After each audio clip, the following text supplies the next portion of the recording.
question, Amine. Je vais vous expliquer grâce à mes deux coéquipiers. Oh, bonjour, je ne t'avais pas vu là.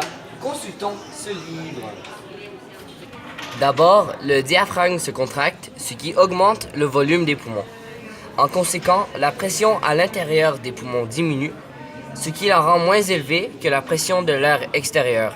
Pour équilibrer les deux pressions, l'air rentre dans le nez en direction des poumons. Donc, après ce cheminement, l'air passe par le pharynx pour se diriger dans le larynx pour ensuite aller dans la trachée où sont situées les cordes vocales pour finalement atterrir dans les poumons en passant par les deux branches.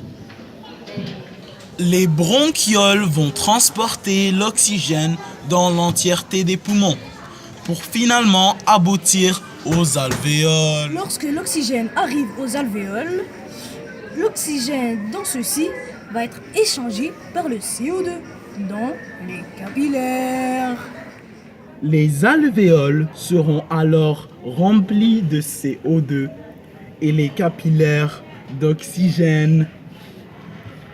Pour finir, les globules rouges dans ceux-ci vont transporter l'oxygène dans tout le corps par des voies sanguines.